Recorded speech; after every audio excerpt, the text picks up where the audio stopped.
It's important for you to know, like Peter before you, I'm praying for you.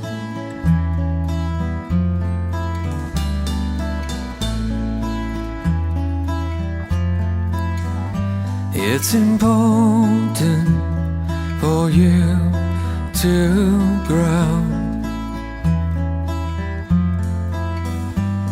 like Jesus before you, my voice you will know.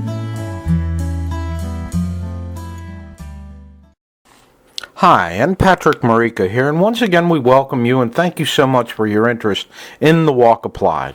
The last time we talked about what it meant to be the bride of Christ. In this presentation, we'll discuss the enormous impact of the fall and what it all means. In the prior presentation, we noted that Lucifer, Adam and Eve, and a third of the angels all fell and came out of godly authority. Despite the fact that they were in perfect union with God at one point, yet they chose to come out of godly authority. We talked about the irresistible notions of free will and choice and how they succumbed. Indeed, we also emphasized what they didn't know. They didn't know what it meant to die, and they didn't know what evil was.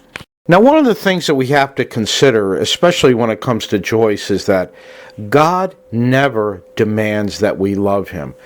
That's not love. He gives us the choice and a free will to make choices, and it has to be a legitimate choice. And the irresistible nature of choice and free will are that we have to see what the alternatives are. Now, in order to have a true choice, God allowed the fall. We came out of godly authority, and we came under intermediate satanic authority. Why? Because Satan has been allowed to be the prince of this world. You see, we have to have experiential knowledge of evil. You have to experience what it's like to come out of godly authority.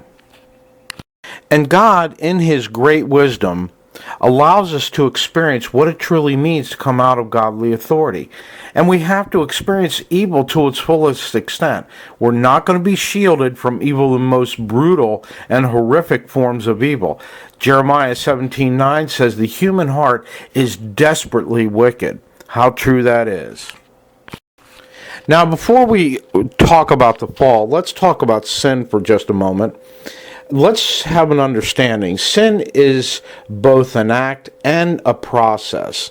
Sin means that we disagree with God, we rebel and we disobey, and we do the wrong thing, and we come out of godly authority. James tells us pretty clearly that it is indeed not just the action itself, but it's also the process of coming out of godly authority.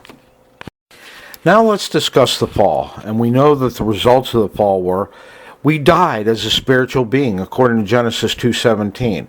There was banishment from the garden. They now knew the difference between good and evil. Fear, shame, and guilt made them afraid. Blame entered the picture, and they now realized that they were naked. To sum up, they now saw themselves negatively, as opposed to the positive way that they originally saw each other. As we further consider the fall, we know that Adam and Eve covered themselves because of shame, guilt, and judgment. They not only feared God, but they both feared rejection by the other because of judgment. And they now had different belief systems. Consequently, their behavior was now significantly different than it was prior to the fall. In considering Adam and Eve and being cast out of the garden, there must have been terrible feelings of guilt, regret, and shame. And in addition, there must have been great dread. Who's going to take care of us? Adam and Eve must have felt a tremendous insecurity that became a fundamental part of them as it is a fundamental part of us. And we think about worship at this stage. We honor and we submit to what we believe will give us security. That's that's a good definition of worship. And I want to repeat that. We will honor and submit to what we believe will give us security. And Rick Joyner in Purpose Driven Life has noted that we are in fact hardwired to worship. So we come to the four foundations of the natural belief system: guilt, shame, insecurity, idolatry. And under idolatry, we worship anything other than God. And we will worship what believes brings us security. And we will worship whatever brings us pleasure. In fact, this forms the natural belief system.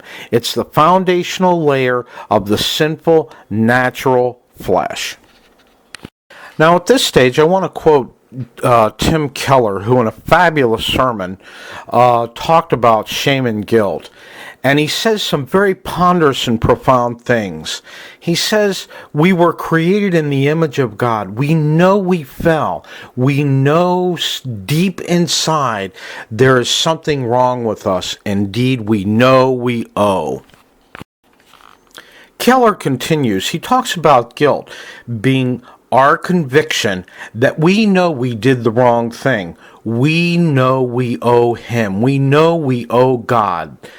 And guilt is very specific. We can point to it. Yes, we did it, or no, we didn't do it. If you go through radar and you were doing 70 and a 55, the policeman will be more than happy to show you exactly what you did. So you can say at that point, yes, I'm guilty, I was speeding.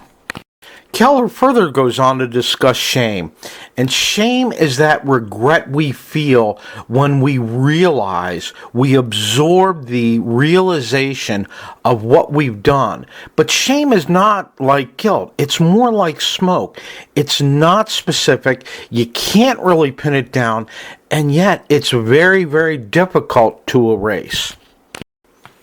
Continuing on with Keller's sermon, he points out that when he talks about shame, despite our salvation, we have an undeniable and gnawing, remarks added, sense of our own guilt and a shame over what we have done.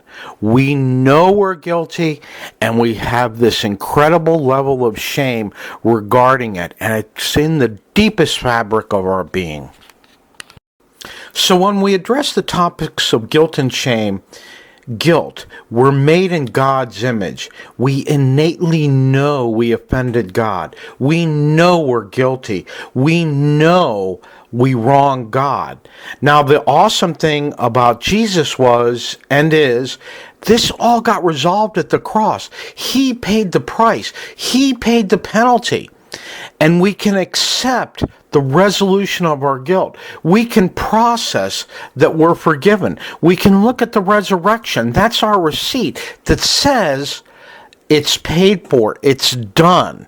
And we've all heard the neat little story about the judge saying, even though we know for a fact that you're incredibly guilty, you did what you did, Jesus came and paid the price that you could never pay. And we are eternally thankful and grateful for what Jesus has done. But shame is something different. It's our regret that we violated God. It's much harder to resolve, and it fuels a basic paranoia in us that something is fundamentally wrong with us. So as we consider the fall, Adam and Eve denied God and came under satanic authority, thus putting all of us under intermediate satanic authority. And God, in His infinite wisdom, allowed consequences for our sinful choice. And He could have destroyed us, but that wasn't His purpose. God's response was to allow idolatrous belief systems that underlie our sin issues.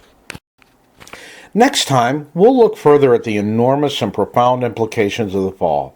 We're going to examine the two idolatry belief systems that were propagated as a result of the fall. The first is rebellion idolatry, made up of 6 false beliefs: pride, performance, security, facade, entitlement, and pleasure. The second is need idolatry, which is made up of purpose, provision, home, knowledge, identity, as well as acceptance and intimacy. Join us, won't you? We know you'll be blessed by continuing in this teaching. And remember, as always, train yourself to be godly.